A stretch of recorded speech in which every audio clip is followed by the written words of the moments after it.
own self-interest. All right, I'm gonna. Not on quite the same note, but I kept seeing And we're live. Kept seeing these little snippets and clips of Dave Filoni talking about George Lucas wanting to put Revan and a Bane like in a Clone Wars episode in part of that Mortis arc. So I wonder, I mean, this is a far-fetched conspiracy, I guess, is what if that's what he's feeling on this planet? Because it doesn't say, I mean, they're in the EU somewhere. It doesn't say, and if they bring up canon, they could put them anywhere where they disappear. They could have disappeared a millennia ago in Peridia. Yeah. So I wonder if he's feeling those like dark side forces there. And that's, I mean, kind of like a beginning. I mean, if you think about it, if you go back to like the KOTOR games, it was the beginning of like the Mandalore Wars. It was the beginning of the, I mean, I guess the really kind of like destructive dark side stuff. There was also apparently like a bat in the last episode or something, which, you know, the sun always transformed into like a bat looking thing. Maybe the sun's in Peridia. Yeah. I saw another thing that was the stones that were on the temple after Balin. What? We thought it was going to be last week, and it looks like it's going to be this week. I don't know why they feel the need to do this. We have a pace. We're moving where we're like, after we jumped, we're like, oh no, are they going to do like a Mandalorian thing where it's like they're just going to skirt off to the side and we're going to have this weird side episode and follow, in this case, stupid New Republic politics that nobody cares about. And then they didn't. We're like, oh, wow, okay. Oh, Hera must answer. Why? You're literally just introduced all the stuff to us, and now you're going to halt, and we're going to go deal with showing us how dumb the New Republic is? That's so frustrating. When they didn't do it last week, I was thinking that maybe they literally had them get there and see the whales coming out to, like, answer the question on its own. To show that, you know, maybe there are consequences, but then the consequences were kind of, like, dealt with. I don't know. Stupid. I really hope this is, like, not a lot, but... It does say a reunion takes place. Yeah.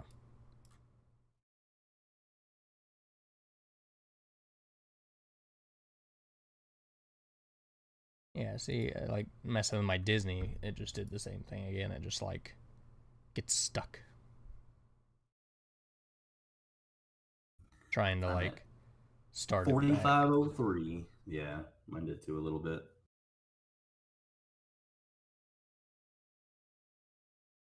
Click up here.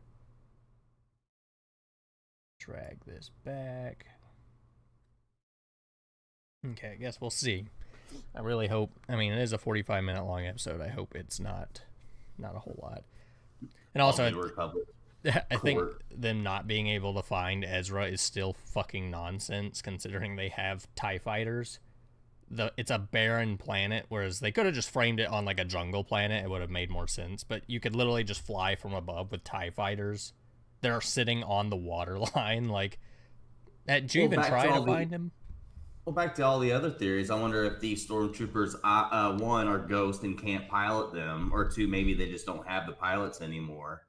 But also, I guess they're being called night troopers, and I guess Ezra is like little chess pieces made out of their dog tag. So there's been fighting. I guess maybe at some point they just gave up on fighting each other, and they're just like letting each other be. Yeah, I was thinking about that. What, like, they're gonna give him a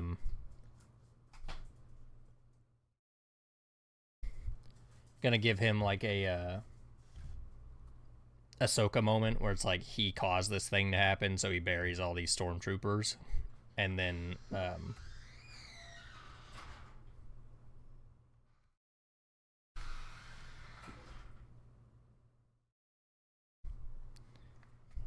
sit here for 20 minutes with nothing the second we start doing stuff. But if they're going to give him like an Ahsoka moment of burying all these things, and then later the Night Sisters come and like pull them all up out of their graves and bring them back or whatever, but maybe that's why they're all broken and stuff.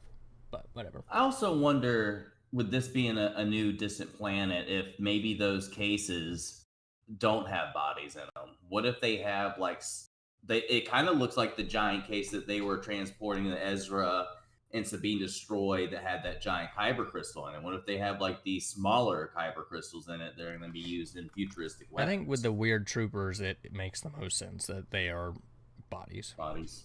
I mean, I don't know. The fact that they have had like their whole kingdom be destroyed, um, it would make sense that their motivation to help anybody would be to try to restore that in some capacity. But maybe we're about to find out. You ready? I reckon. And 3, 2, 1, go.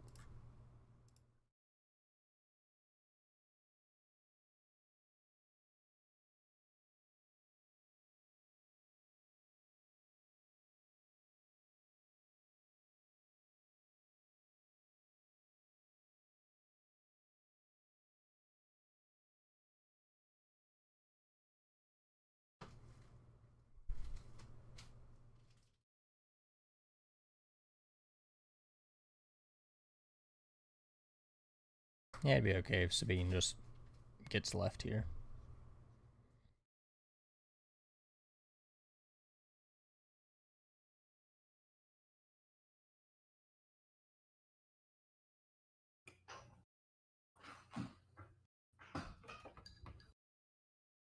Toto.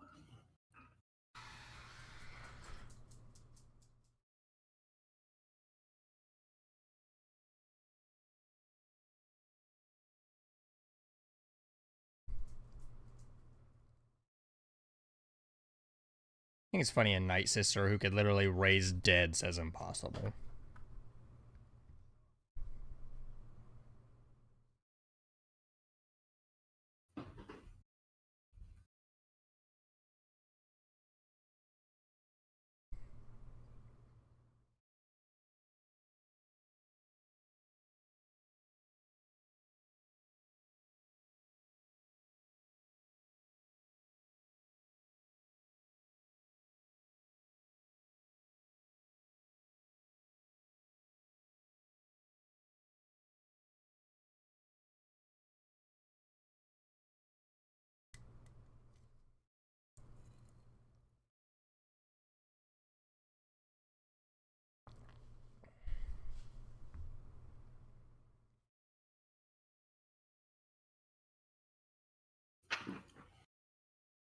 It's got like an eyelash in my eye.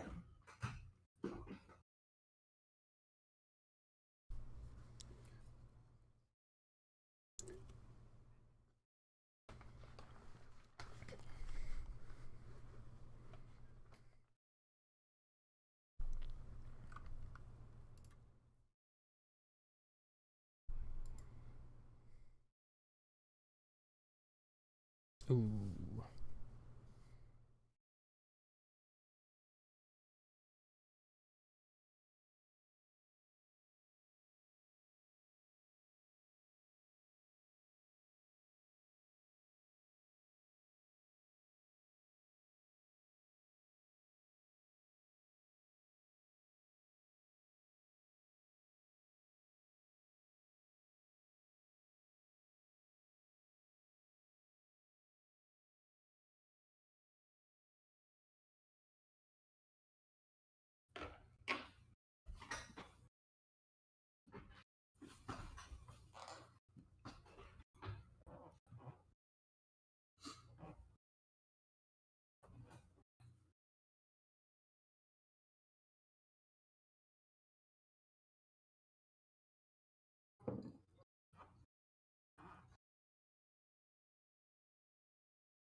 I like that jacket. Hers or Yeah.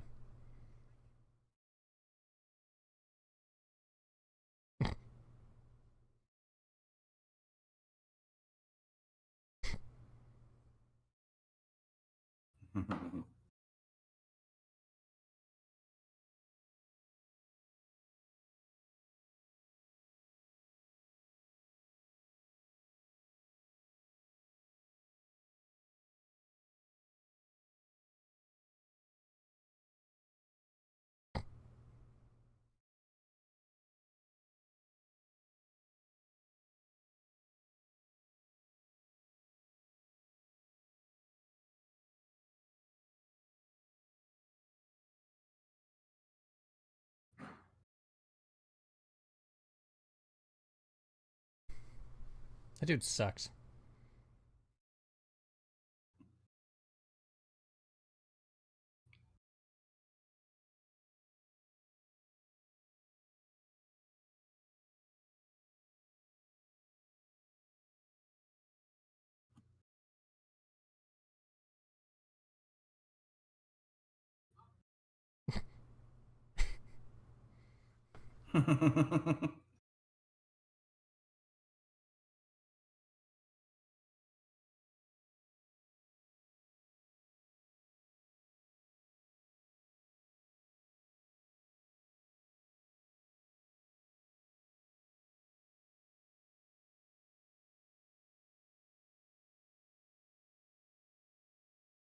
So, so much like they have Imperials at every level of the government or something.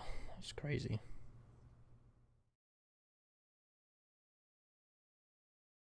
It still amazes me how good of a job they did with her. Mamota.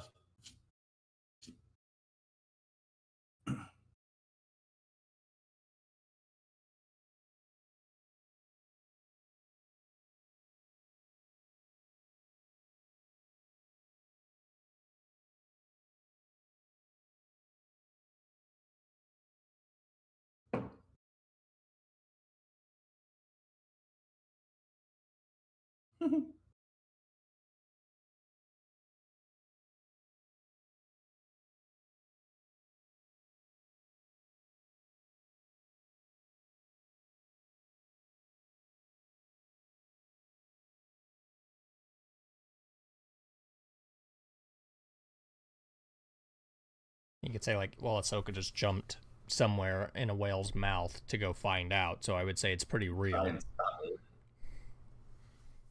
Prepare for the worst is rather vague. Yeah, I was hoping for the title screen while I was attacking a hair in my eye.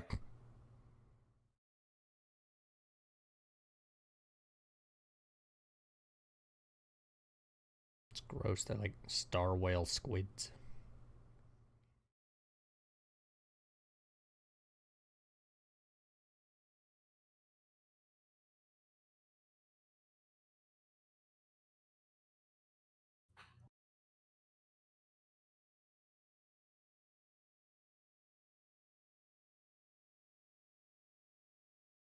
Dang it, this is the trailer dialogue.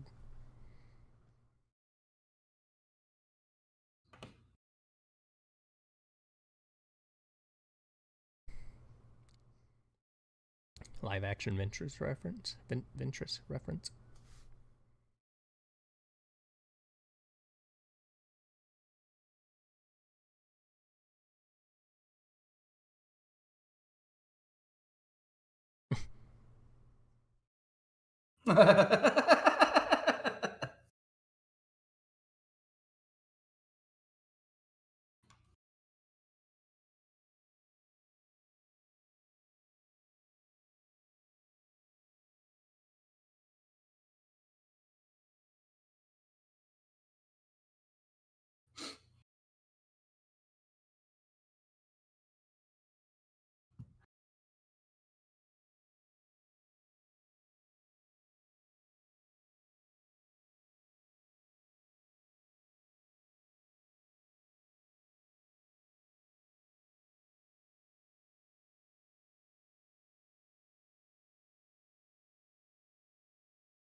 I will say, rewatching episode 3, that I do wish they would bring Nick Gillard back to do the saber choreography.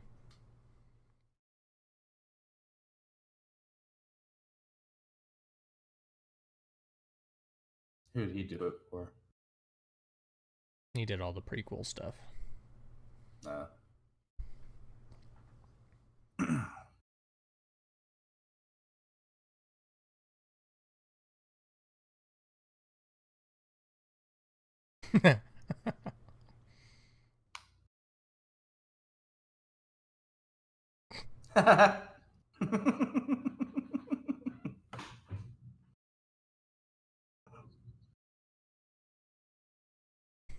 at, at work, we were talking about this. They called him Wong. I was like, "You just call him Wong?" Like, I haven't really caught his name.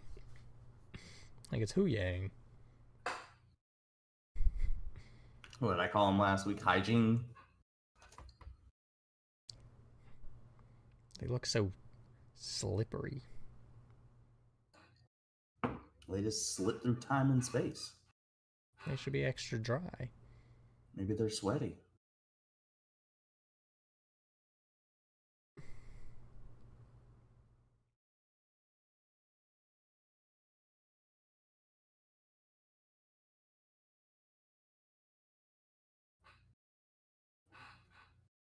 Are they getting shouted at? Open your mouth.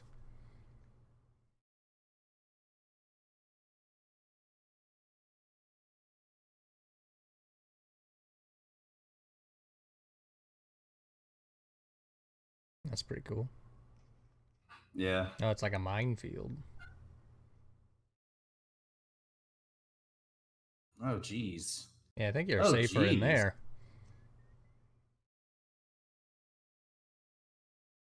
They had time to set 1 billion mines out in space. Oh, dark magic, maybe. I think it would be. Oh, well, no, they already messed up with the Clone Wars flashbacks. I was gonna say, I feel like it'd be interesting to see like her top points stand more upright the way they're supposed to, under the justification of like. It's kind of crazy to see from like the outside all them just jumping and disappearing. Why can't you do some Keanu Reeves like force magic and like push them all out of the way? Or just go up. You can see they're all in front of you. Is that an episode 3 callback?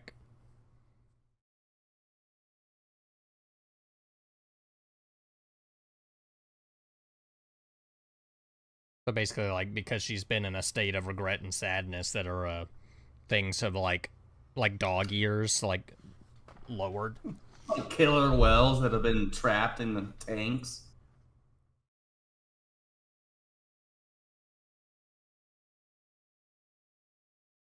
The bone field. I love these little like muscle car fighters.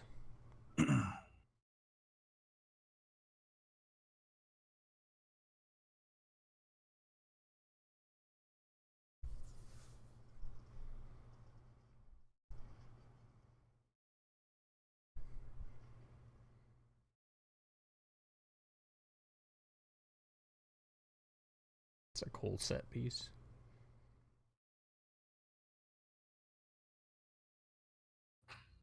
Ooh.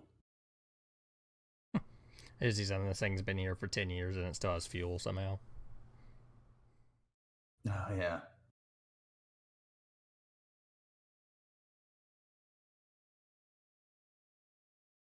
Like I said, I think they brought 100 ships with them. Maybe they were able to salvage the fuel.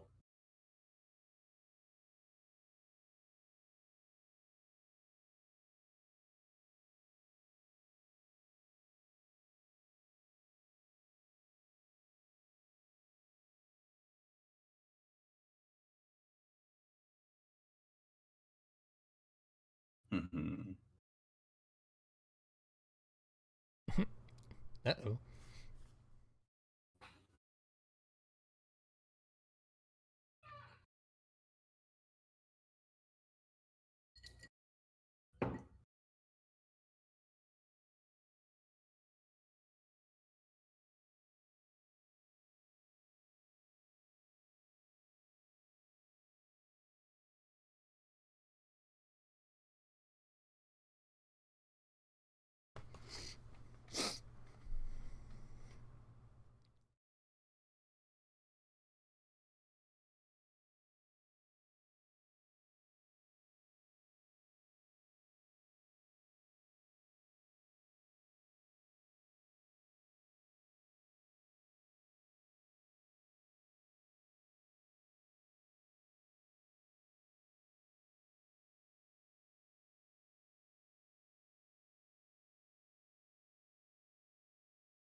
That's a durable ship.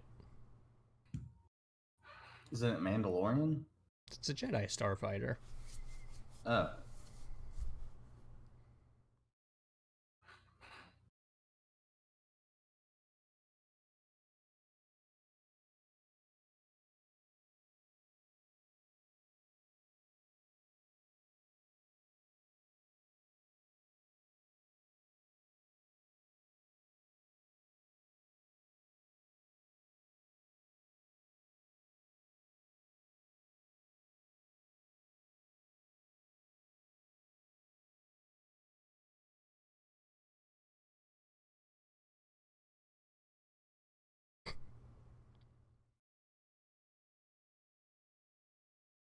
For some reason, I thought they were going to be like pulled by animals.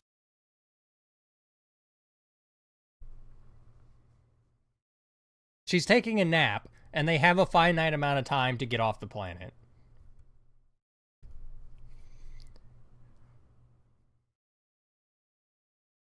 That's lame. It happened off screen.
She's dead.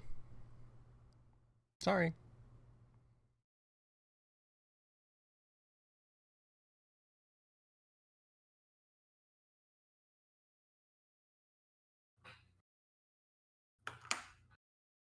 Man, she's the worst. I just like it's crazy how much of a 180 I've done on her character over this show. I liked Sabine from Everything's Rebels. complicated. We just can't talk at all about any of it. When we go back, I'm going to have to blindfold you. Like that would have been a good moment for her to say, like, I made a mistake, and I'm not sure if she's coming. I don't know if she's alive or not. Instead, she has a smug face.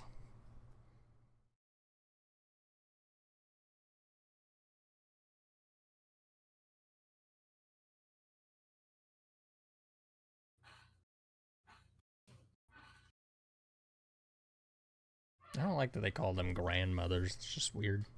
I think grand is supposed to be like king, not like grand, like your granny. Like grand old mother. Now, why does she not look like a Night Sister? Is she not actually like a Dathomiri Night Sister, but like a adopted? She's probably she's generations later. It's like little Krill or whatever they're called. Yeah. Too much debris.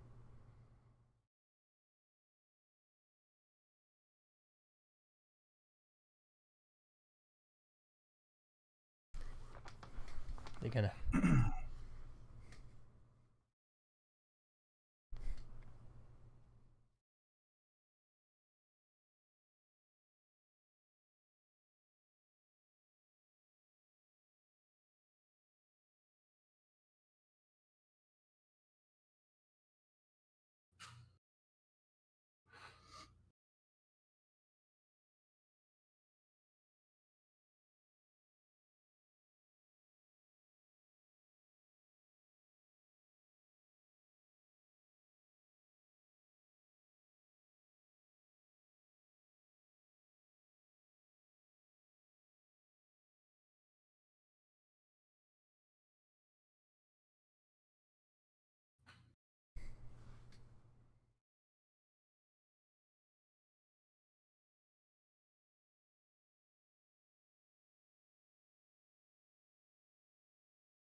That's so spooky.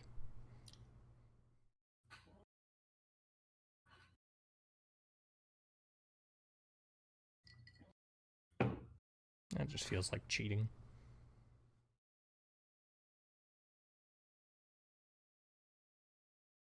He just stands there like at his hollow call station.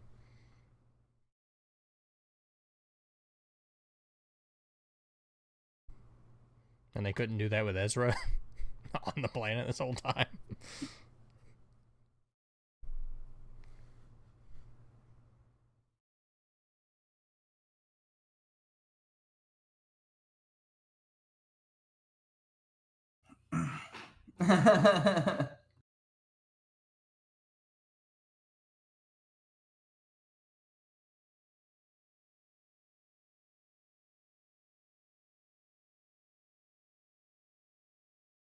She gonna arrive just in time for the bandits and Balin?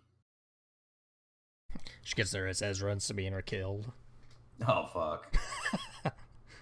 They're all Uncle Owen and Aunt Petunia over a beetle.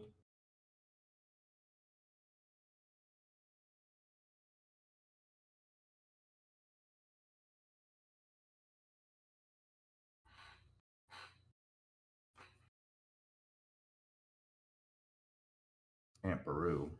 What did I say?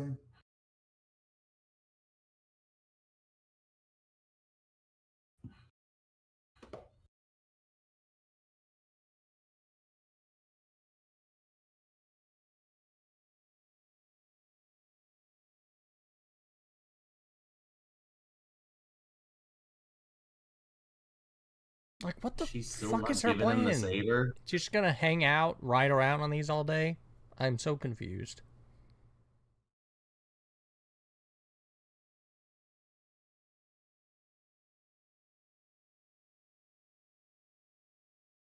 Row.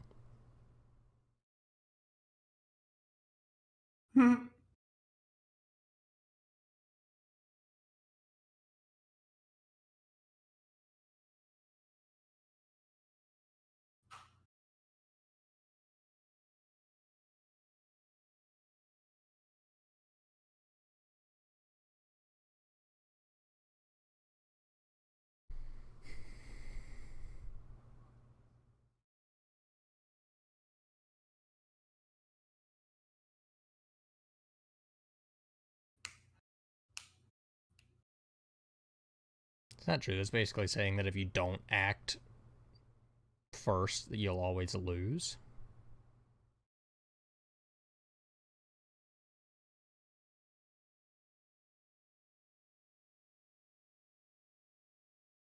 I don't think he's saying don't act. I think he's saying just be patient for when you act, because being impatient will sure your defeat. The other theory is that whatever he's searching for is gonna kill him and she's gonna turn or something.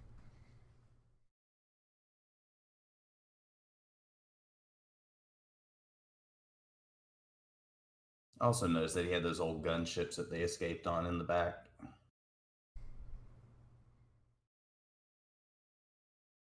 Look, it's those ships I was talking about. The ones I just noticed.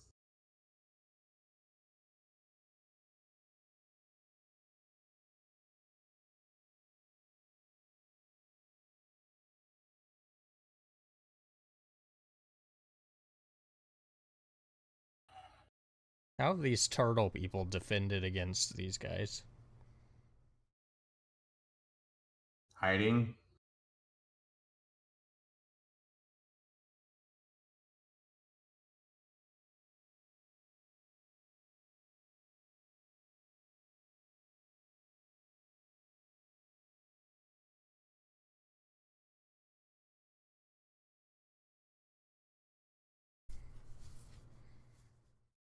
Maybe a lightsaber? Might be a good idea. I don't know why she still has it. It's because she's a fucking idiot, that's why.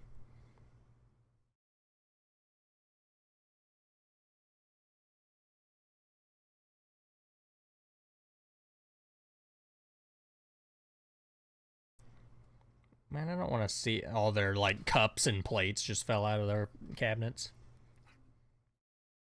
I don't want to see one of these turtle people die.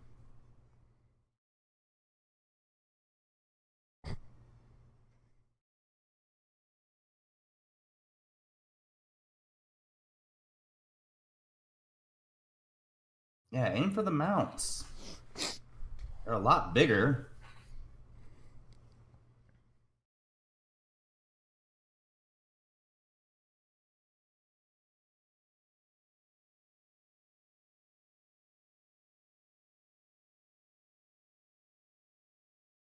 Lightsaber, maybe?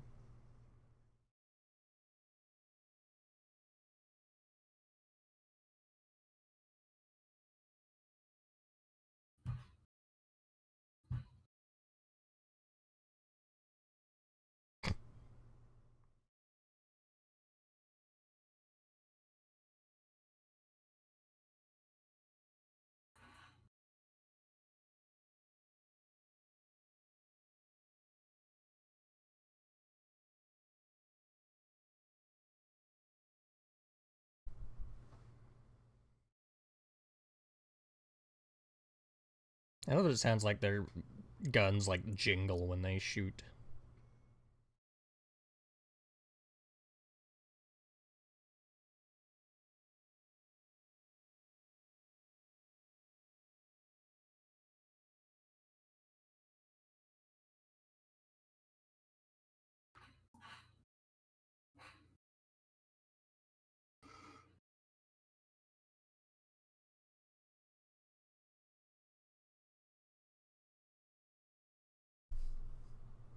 They couldn't just hop out. The dog's in there.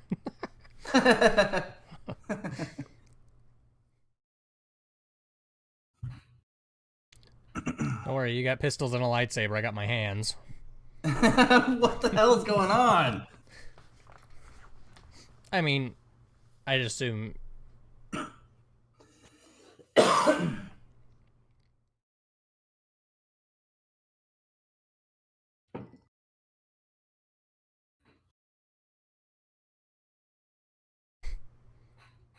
I feel like she doesn't need her cloak for this. Didn't I feel terrible?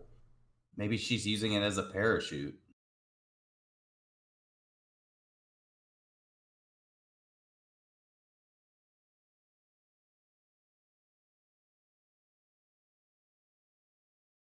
And break her legs.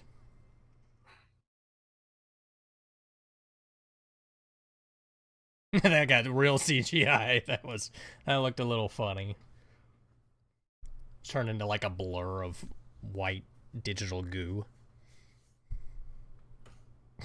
What are the odds? She lands right next to him. Black and white.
Why would she run away?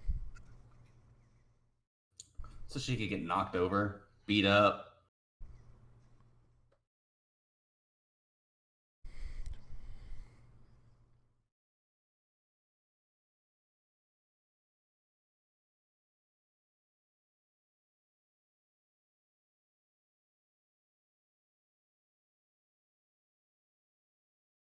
feel like she'd be more effective without that cloak on.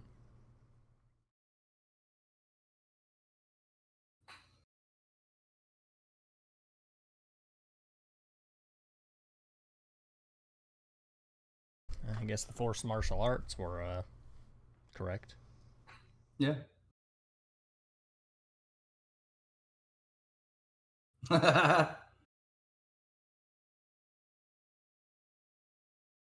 She's just out for a stroll.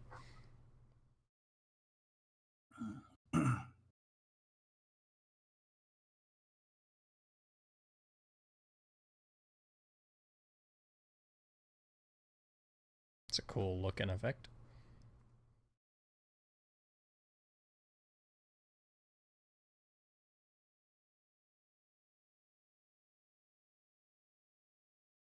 Oops.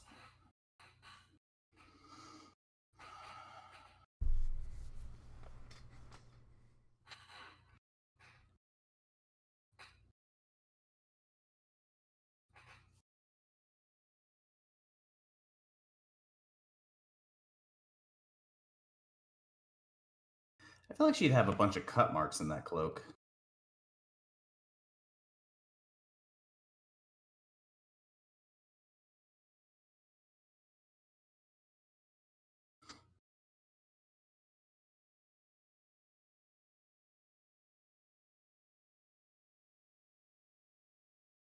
He stole his dog.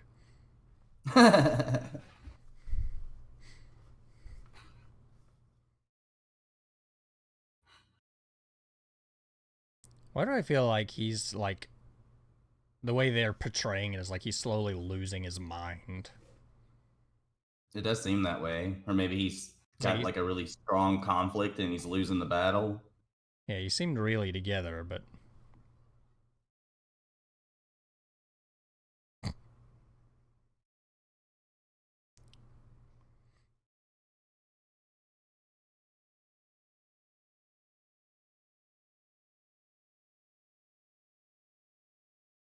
Guess we're about to find out what these guys' snuff is it all about.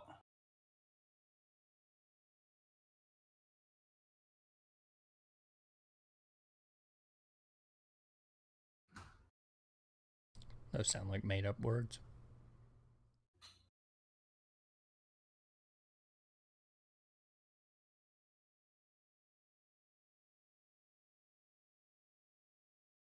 Mm-hmm.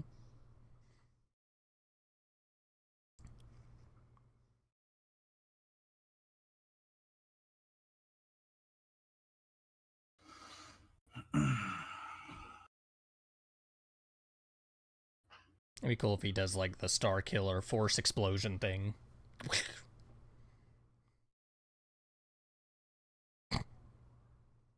Coming out of his eyes? The dog.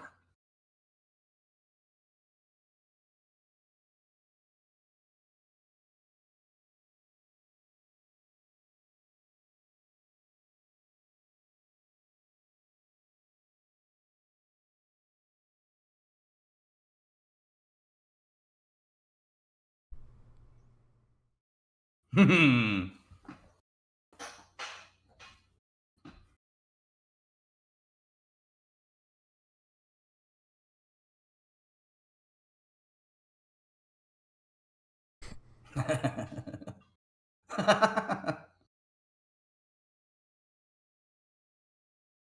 doesn't seem like they're disappearing.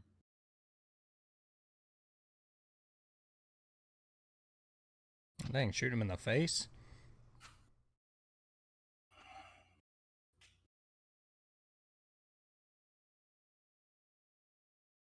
I guess they're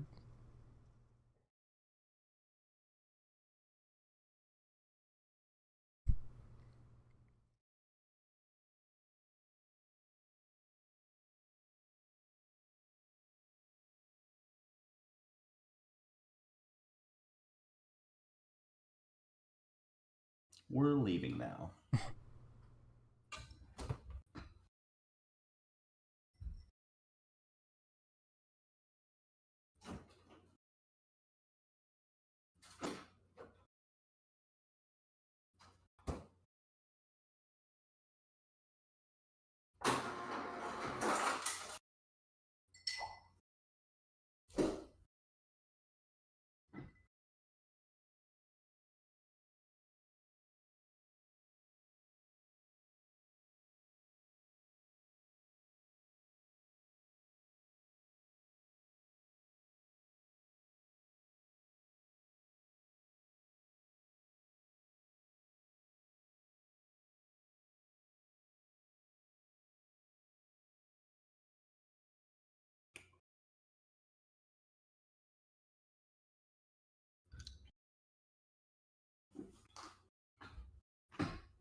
Yep, they're leaving you.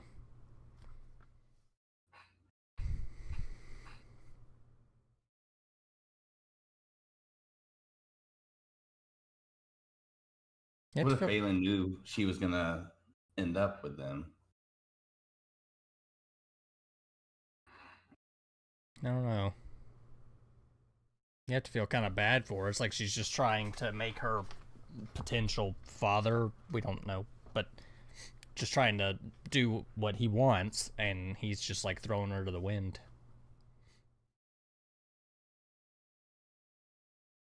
You piece of shit.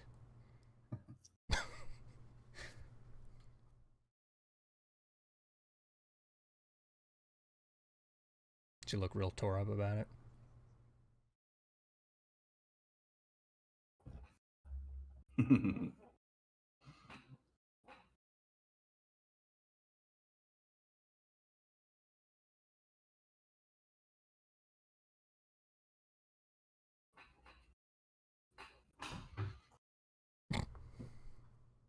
God, you're a piece of shit, I swear. It's like she has no emotion whatsoever. She is Mandalorian.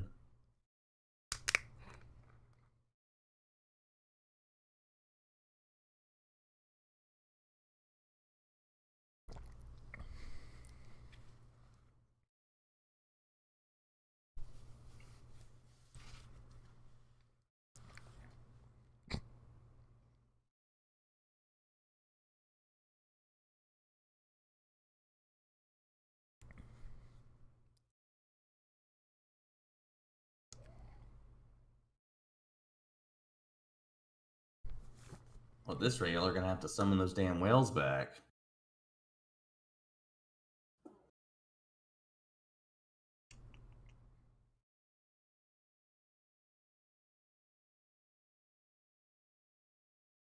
Okay. Well, all this episode did was just make me really not like Sabine more. It's like at every turn, she's just gonna ignore everything that is important or relevant in the current situation. At least they pulled the old classic hoodwink over your eyes, and you see that cover title and the script line for it, blah blah blah, facing trial, and you're like, fuck, this is going to be the whole thing, and they spent like 10 minutes on it.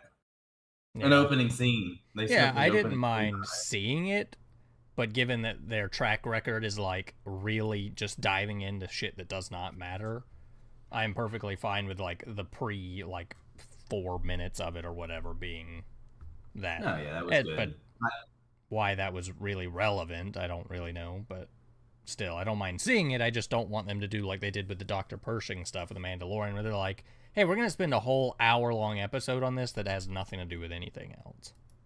Yeah, that's how I thought it would be. I thought it'd be like it would be the opposite. We would have like the 40 minutes of that, and then the last 15 minutes of the show be the other stuff. I like seeing. I'll never get tired of seeing Hayden in anything at this point. Yeah, I like seeing him again in the Clone Wars. Know if what you sent me was actually like a legitimate thing or not. Oh yeah, that. I don't even know how they would do that. You can't condense the Clone Wars into 3 movies. It's just not possible. There's too many like important pivotal moments to, let's just say, Anakin and Ahsoka's character to fit in a timeline of 3 movies that would make sense. I mean, the whole like Barriss Offee Ahsoka stuff is like the better part of a movie, I feel like.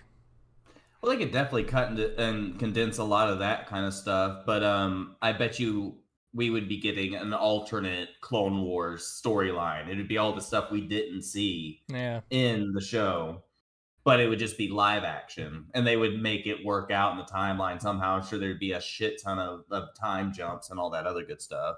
I was kind of hoping maybe with like this reawakening that when her and Balin squared off, she was gonna like flip her lightsabers around the way that we traditionally see her in that like pre-fight pose, and she didn't. I don't think they know how to choreograph reverse grip lightsabers the same way that they can like in animation, because like even her training with it looked really weird. It just looked like Yeah. rigid. It's like they I need think to bring in the Witcher exactly. choreographer to do it because that dude loves throwing in reverse grip shit everywhere. I was gonna say it did seem rigid, but I think that's also because we're used to seeing it in like a fluid fighting motion where she was going through the motions, but instead of like fighting, she was stop motion kind of doing her stuff. But it still looked kind of funky. Um,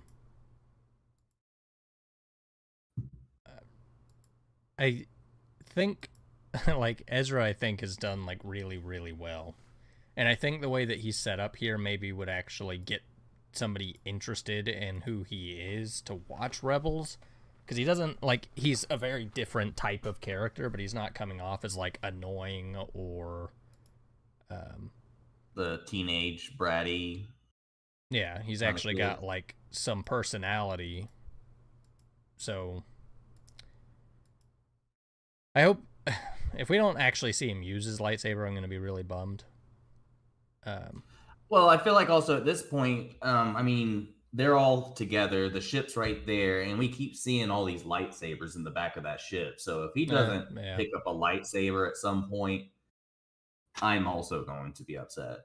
I mean, on one hand, I want to see it because like surely he's going to be like really proficient with it, but then maybe you could make the argument like how would he considering he hasn't used one in 10, 12 years or whatever. But I feel like becoming like more attuned in the force, he could just use the force in his fighting to like make up part of that. But typically you see people learn how to fight with a lightsaber as they're learning how to use the force, and it's kind of in tandem with one another. So Integrated. Yeah, I'm not happy that he didn't use it, but also I'm not happy where he's kind of like, "Oh, I'm the Force is my weapon" or whatever. But he was doing like kind of like mediocre Force pushes the whole time. Where I was expecting to see maybe some slams or I mean something, but yeah, and then he picked up a it didn't seem blaster and was like shooting people in the face. So yeah. He didn't want to pick up his lightsaber. He picked up an Imperial blaster. I don't but know. This was a good episode, but I don't feel like it was a episode before last episode. yeah, apparently I was way, way off base last episode. People fucking loved that last episode, Yeah, I kept seeing that too. which, hey, whatever. It's not like it was a bad episode. I just think it stood out to me as it's not even that it was like the worst of the bunch, but it didn't have the weight that I feel like it should have given what its contents were. That's how I would put that. Like Ahsoka I and Ezra's reunion was significantly more like visually emotional than Sabine and Ezra's. And Sabine has literally thrown away anything and everyone important to her with this being the goal. And then they meet. It's like, oh, hey. eh. So, I mean, I even noticed that watching again the episode earlier. It's like they maybe it's supposed to be exaggerated in the acting, but it's like they kind of hesitate at first. Whereas like Ahsoka is there's just like bam. like, his Yeah, it's response just made sense. Like, the, like, sarcastic, plucky, like, oh, hey, yeah, you took long enough. Like, that made sense. But she should have been, like, overwhelmed with emotion after everything that she's been through and everything that she's done with this being the goal that has finally happened. And she's like, hey. everything she thought she gave up. So, And seems like everything's just working out for her. yeah, let me pull up that picture. So the picture said, so Sabine, who has acted selfish the whole season, finally gets what she wants, finds Ezra only to lie to him by omission so she can enjoy the moment. Says, does she deserve redemption at this point? Sabine's favorite person just really seems to be Sabine. So this could, though, set up an interesting fall to the dark side if Ezra is killed and she has any sort of powers. Because she's everything one-track mind around Ezra. Which I don't think they're going to go that route. I don't know what their fucking plan is. They have one episode. At this point, I don't like Sabine. They have one episode left. I don't know what they could possibly do in the next episode to make up for like a whole season of her just making horrible decision after horrible decision and being an a-hole. And it also seems like they keep flip flopping back on our two antagonists. We don't know if they're where their allegiances lie, like where they're what they're doing, what they're thinking. It seems like they're kind of leaning Jedi, kind of leaning dark side. Um, Well, I think that's part of what's kind of made them so interesting. Like, Shin at first came off as evil, but she didn't really talk or do anything. She was just doing probably what Balin was telling her to go and do. And then it's like she kind of starts speaking, and you're like, oh, okay, maybe there's a little more going on here than what it visually looks like. And he seems like he's getting like overwhelmed by something and becoming like way too fixated on it. And one of the things that I saw was like, is he gonna find whatever he's looking for and it's gonna kill him? And that's gonna be her wake up call because he got so consumed by whatever this was that it literally was his undoing. And then she's gonna take a different path because she's clearly interested in the different things, like in the galaxy, like asking about the temple and, oh, he was trained like me, and like those kind of comments. But then also the fact that she looks really like discomforted by him not honoring his word and doing like what Thrawn says and all that stuff. So I think they've done a really good job of kind of like planting the seeds slowly over time to where whatever it's going to happen in the next episode is really might interesting. be a surprise. Especially considering from what it seems like to her, it seems like they're trying to leave her on this planet. That's what I was gonna say. It feels like they're gonna leave. Like she's gonna show up on her little doggy horse as the ship's pulling off, and then her only ride is gonna be Ahsoka's ship, and then she's gonna be forced into this situation where she might have to make decisions or whatever. And maybe she finds out something that is some sort of like awakening or realization. I really like Thrawn is good, but what they've done with Balin and Shin has been really interesting. And the fact that it has been a satisfying progression for their characters from start to finish, assuming they don't do something just really weird in the next episode where you're like, oh, really? But so far, it's been a good journey with those two characters, and they're like the secondary villain. Yeah. So you got Thrawn and Morgan, and then Balin and Shin. And what did he keep calling these things that they're loading onto the ship?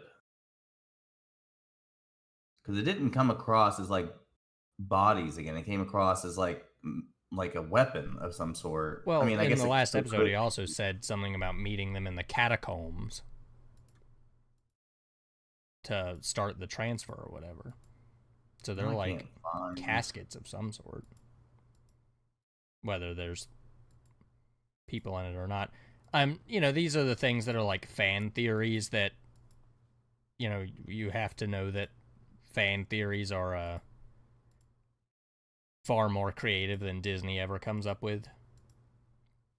But it just seems like they're stormtroopers that just decided to paint all their shit gold for some reason. That's really, really disappointing. Oh, yeah. They had an opportunity to do something unique and cool. And it would have been really interesting to make Thrawn the only remaining living person, and then all of his people, like he's been by himself or surrounded by like zombies this whole time, essentially. But I guess not. Yeah, I'm trying to find what you're talking about. No, he just said the cargo transfer. Those little bean people with them? I don't know. I like their things, but I don't believe for 1 second that they would not have been killed by now. It's like all these bandits show up and Ezra's just out there force pushing them around, I guess. Yeah. And they're throwing pots and pans at them. I don't really understand. That was kind of funny that she was missing blaster shots, but they were able to chuck rocks off and hit him in the head. I don't really understand.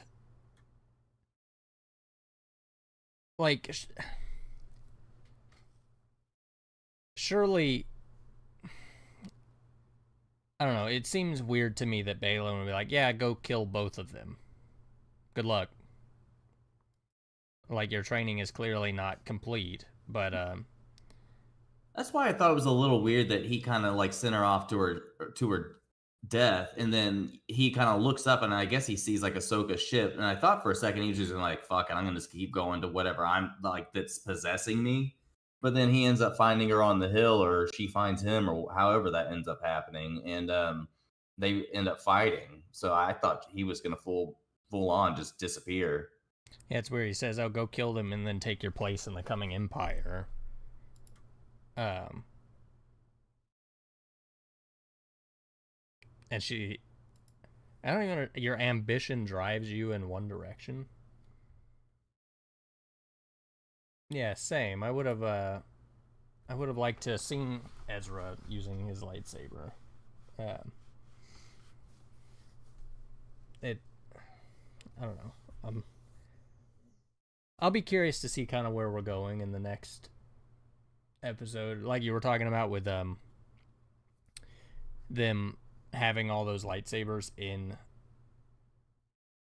Ahsoka's ship, that it seems unlikely that there wouldn't be like some sort of lightsabery based conflict, but with Balin going off to do whatever, and then Shin being kind of on the fence. I mean, what, you're gonna put two lightsabers against what? And Sabine using her pistols, I guess. Yeah. The other thing was that people were hoping that the Night Sisters were creating or whatever, because he's like, "Hey, I need your magic again," like coming up with some sort of thing to confront or to like level the playing field against Ahsoka.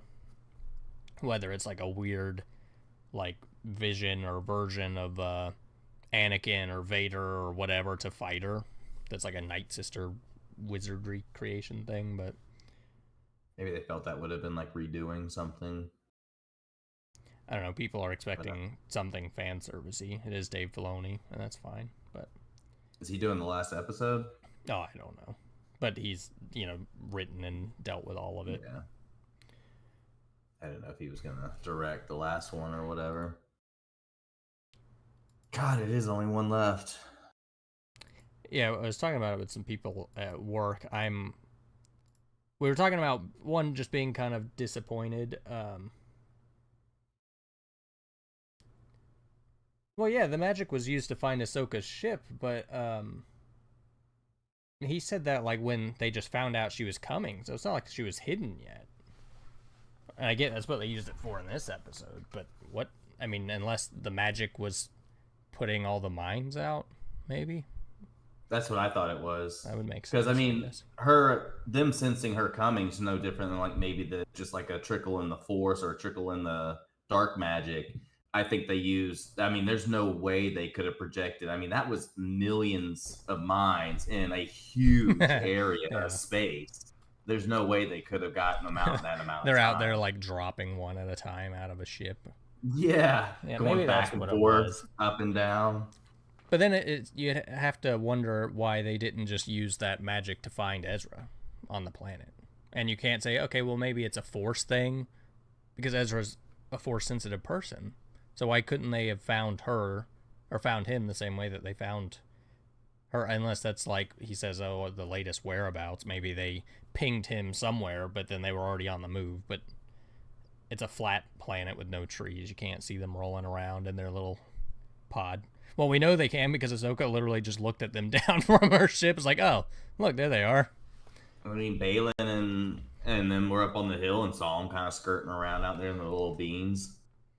Yeah, I don't know. I still wonder if maybe there was some ancient, maybe before they found the Night Sisters, they just fought their way out of like fighting each other, or maybe like you said, Thrawn's the only one left, and it was just him and Ezra, and they just kind of went their own ways, and now they're just kind of getting back to that fighting point.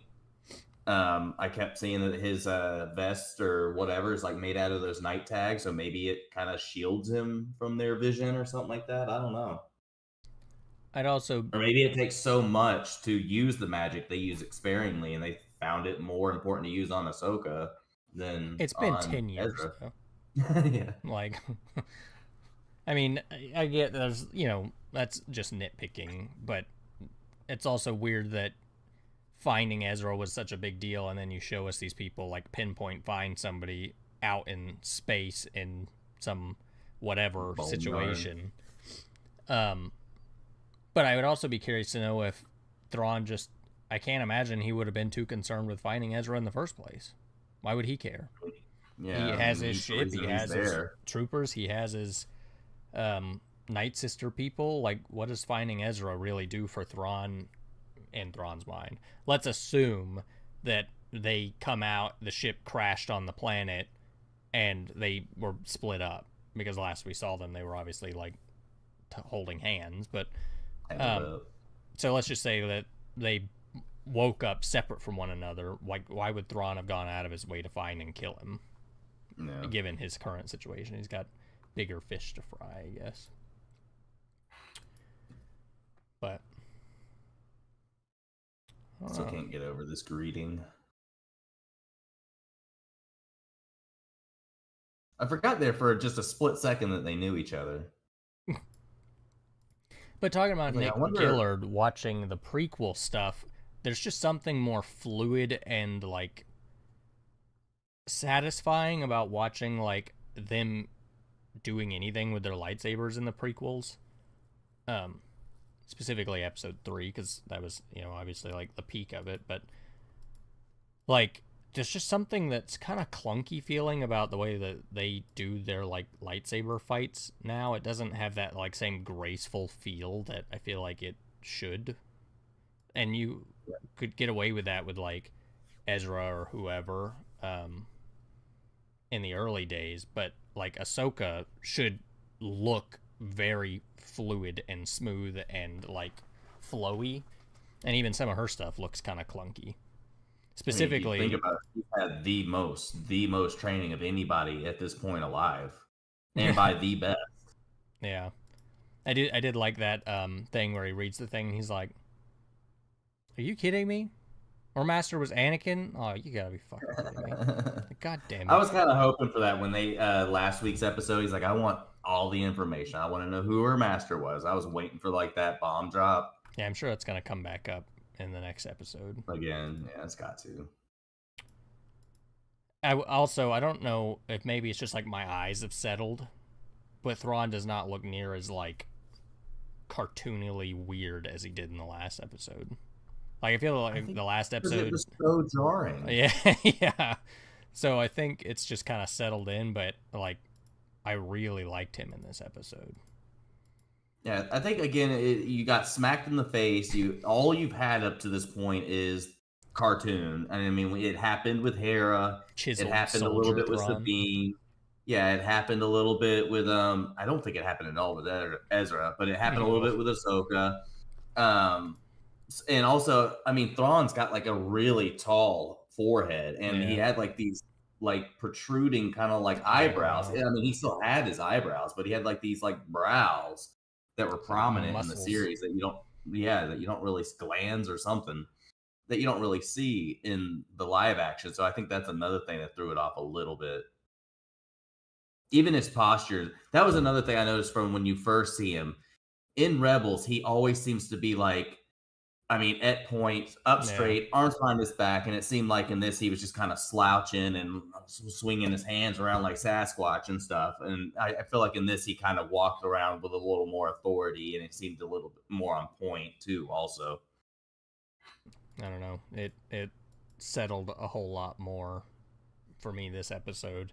It's like having to go through that little bit of a growing pain of like seeing something and having it like it felt. I mean, it wasn't like the whole last episode, but that first initial like thing where he comes marching out of the ship and is like, oh no, why does it look so weird? But I think another thing that didn't help was that you had the character and then you had the voice, and then you're putting them together, and that was kind of hard to match at the same time. Whereas this, it was all kind of, you slept on it for a week, and it's all a little more fluid. Yeah. Be curious. Man, they've done really like good with this show's stuff so far, because I am almost just as interested in the whole Balin and Shin conclusion as to what's going to happen with them in the next episode as I am with literally any other part. It's almost like I'm more interested to see because it's been such a weird subplot that's been going Integrated crossover thing going on. And the whole like master apprentice relationship is like an emotional thing in Star Wars, and seeing somebody who is clearly trying to please her master and them, like, I'm curious to see what that resolution is going to be. Still pisses me off. She seems to want like a Jedi master, and he's acting like a Sith master. Yeah, whereas before I feel like they were probably a little bit more in like the gray. Yeah. Whereas now she's like, okay, we're doing a little fucked up. Although she stabbed Sabine in the fucking chest. I mean, I don't know. But that might have been like her wake up call. I mean, maybe she hadn't done anything quite so violent up to that point, and like she's sent on this mission. She stabs her, and she's like, "Oh shit! Like, what am I really doing?" Well, it might also just be as simple as like you join the military, you get sent to go do what your country needs you to do, and then you get captured and you find out like, oh fuck, maybe what we're being told isn't entirely accurate, and what she's been led to believe maybe isn't entirely the case. And then once she, like, Sabine gave herself up and, you know, whatever, maybe she's kind of starting to realize that she's maybe not in the best environment, and maybe that's where this is like questioning of choices is coming from. I don't know. I didn't think about that. Sabine giving herself up to save her friend. Yeah. So, where she's now being left all by herself on this strange planet by her master, being told to go kill people and hope you make it back. Yeah, good luck. Yeah, that could be interesting. For your training. Well, either way. Which I think is also on a flip side that we're finding out deeper and deeper and more about Anakin. Anakin ultimately prepared, whether it be for her separation from him or maybe even his demise or whatever, he did his best to prepare her even after he was going to be gone. I mean, she said she had 20 of those holograms of his teachings. Yeah. Whereas on the flip side, the other master is like, hey, good luck in this new world. Hope you survive. I'm going to go follow this witch hunt. I dragged you out here because of stuff, but see, against your will, you kind of questioned it, but it made you come. Yeah. Good luck. It does look like that was Anthony Daniels as C-3PO. Of course. I mean, who else would it have been? That made me happy. Well, I thought he was done playing C-3PO. And maybe that's just his voice, but he's credited in the credits. So he was... it would have had to have been his voice, but... they probably definitely used his voice and then maybe used the guy that does the other hygiene. Why can't I ever remember his name? David Tennant. Yeah, maybe they used him to do the fill-in. I will say this, Senator Ziono, like, absolute scumbag. Like, what was that? Tell us, Senator Ziono. It's like, tell us you're an Imperial without telling us you're an Imperial, you piece of garbage. Yeah. Which apparently he's the son, or he has some relation to the Star Wars Resistance TV show, that cartoon. The like First Order show, I think. That annoying show. That's like one of the only animated shows I didn't like really care for, but I think it was like just not my audience.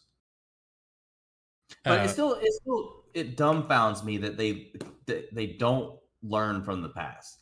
I mean, you had the First Republic. This is the New Republic. Remember what happened to the original Republic, and then you have Imperial Thrawn. You don't have a KIA. You don't have a bot. You just don't know where he is. It hasn't been that long. Surely he's not dead. So there's a possibility, whether small, that he could be out there. But I mean, it's definitely just like a foreshadowing the New Order or the First Order showing up in the sequel show or the sequel series. Oh, he's the dad of somebody from that show. And It would have to be the same character, I would imagine. I think he died in the Force Awakens. When you see a Starkiller base blow up all the planets and blow up the New Republic capital or whatever, I think that's where he died. But yeah, that dude sucks. And that's part of why I liked Hera's comment about, like, I don't know what's worrying me more, the fact that basically you're being whatever, or that you're unwilling to see what I'm saying. The fact that you're just so ignorant to the fact that this could be a possibility.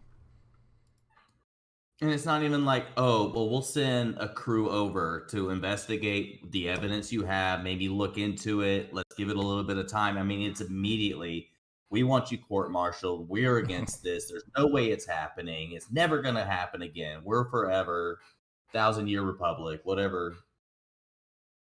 And it's what, like another 15, 20 years and it's gone? Yeah.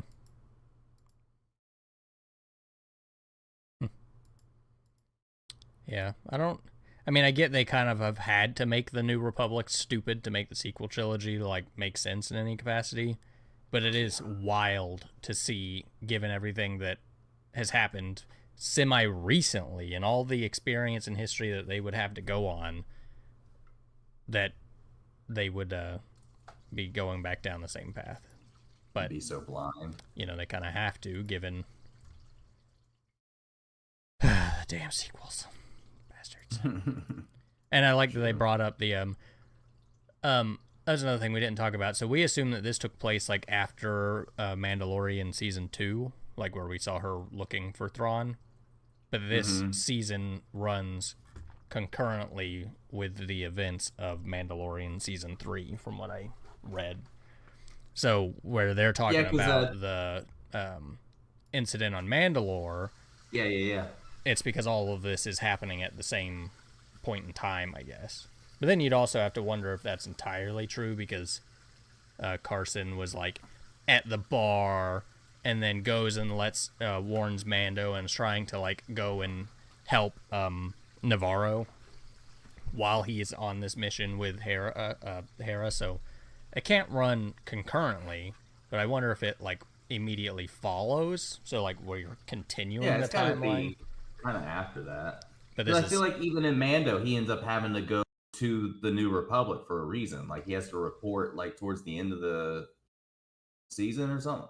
Or maybe it was when he originally went to go get help for the Mandalorian. Yeah, because Karga sends him the thing saying like, hey, we need your help. And he goes and says, hey, I have this report saying that this system needs help and that there's whatever, and Imperial whatever. So I do really like these Imperial jackets. I want one. Or these Republic jackets that her and... it's like a throwback to the original series, but it's like got a new feel to it. Yeah, it gives me the like Luke reward ceremony vibe, that like wacky yellow jacket. Imperial Remnant, such a sensational term. You're an idiot. Good lord.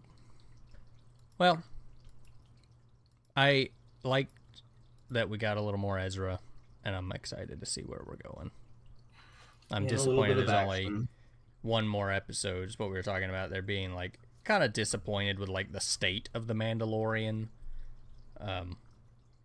And you know, Boba Fett was not maybe what people wanted it to be. Obi-Wan kind of being in the same boat. Like, it was fine, but it wasn't exactly what people wanted it to be. That this has been really good so far. I don't think, like, I mean, I guess I didn't have any like predetermined wants for an Ahsoka show, but this hasn't been like bad in any way that I could think of. No. So I'm glad that we have interesting villains and interesting stories, and I'm actually like excited to watch it every week instead of being left with also, like this is all new stuff, whereas Obi-Wan I feel like was kind of like for the fans. I mean, bring back some old characters, some old actors. I mean, it was a good story. It was good. this is all new. It's all contributing to the future of Star Wars. I feel like it's all in unknown, uncharted territory. So I feel like that also helps make it a little more exciting, a little bit easier to kind of like get into or whatever. Well, it's like also you just compare like Reva's stuff to like Balin and Shin. Like it's not even remotely comparable in its interest or execution. Like Yeah. Reva, her story was kind of predictable, but she also wasn't portrayed very well.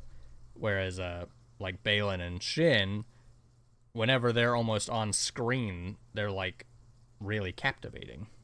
And their Yeah. story and writing and everything has been really good. And this is like a subplot of the main plot, and it's just as good as the main plot, I feel like. So No, I I've don't think Dave enjoyed it. Filoni did any writing on Obi-Wan, did he?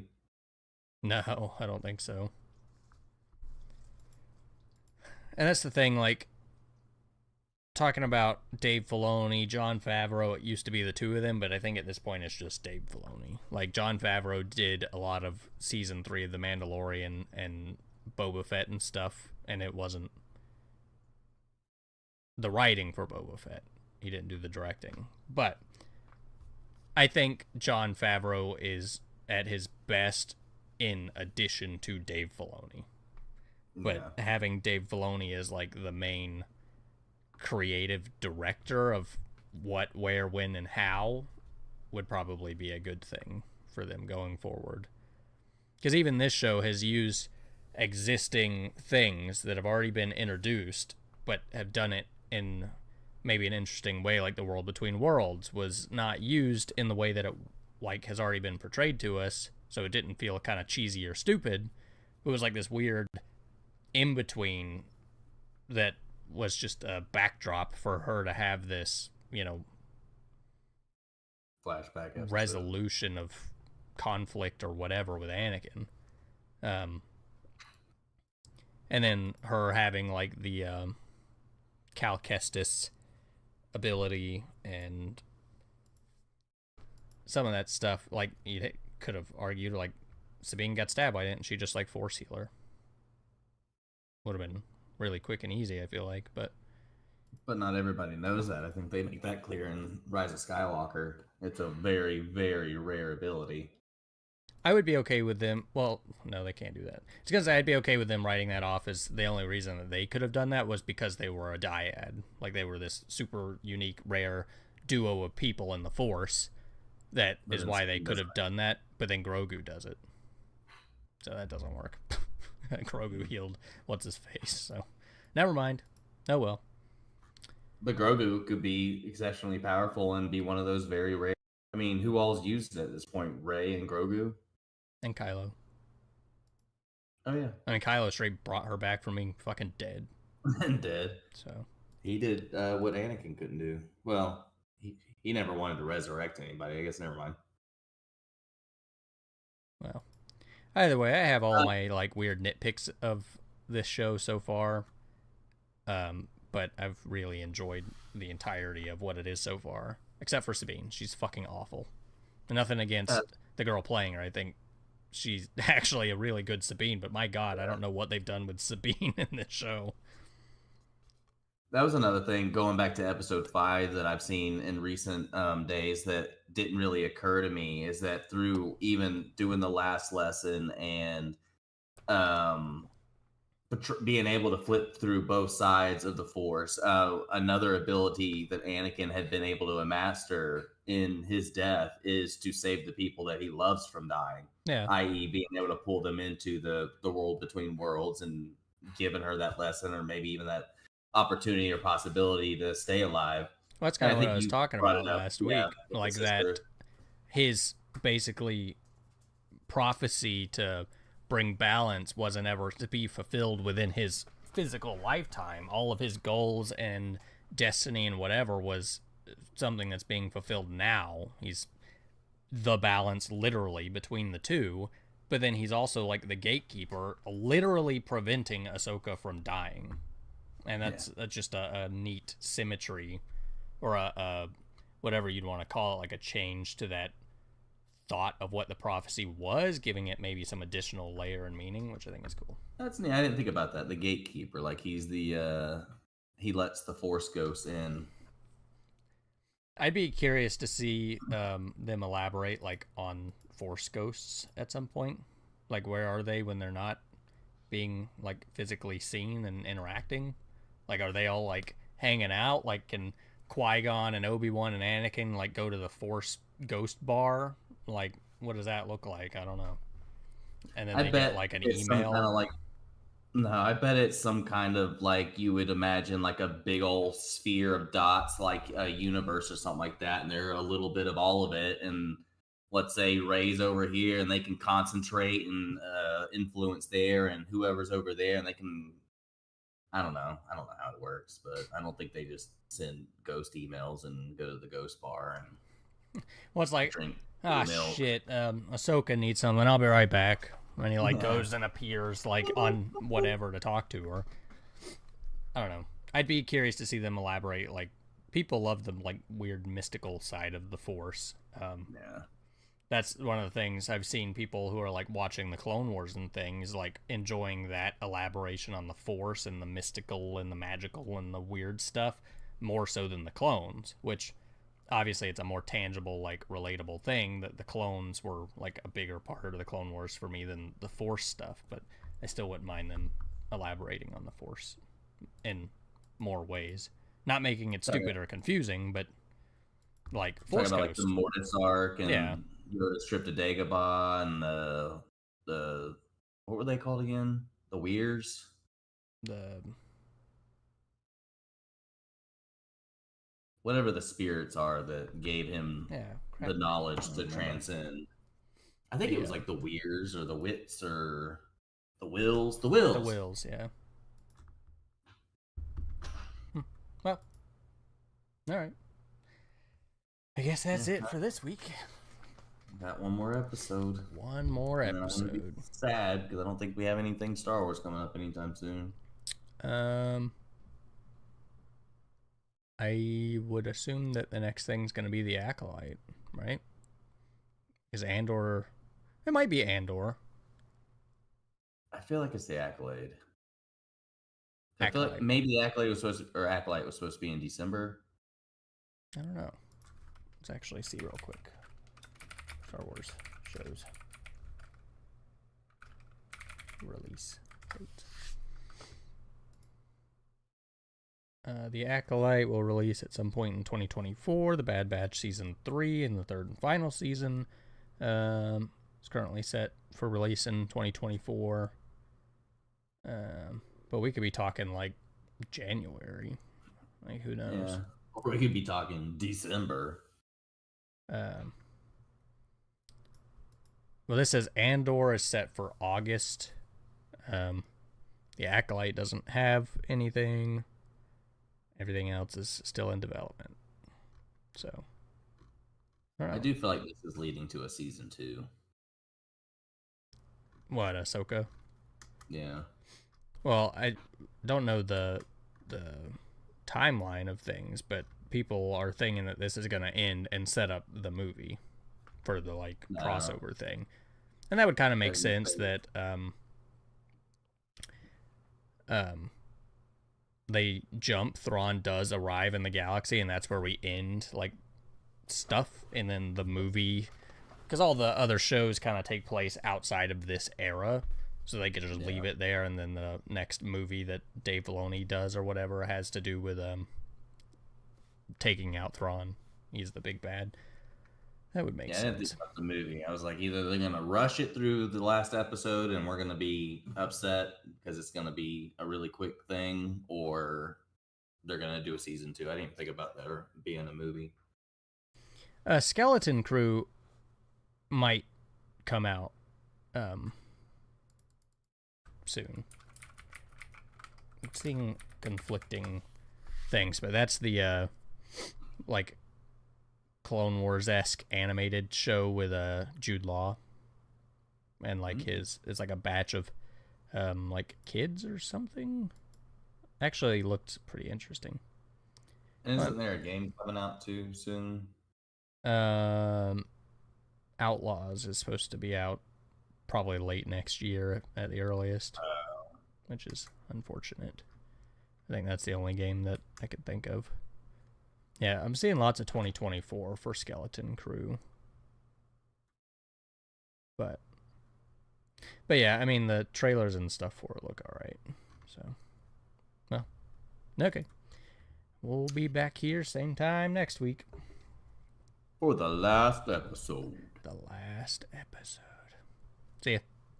See ya.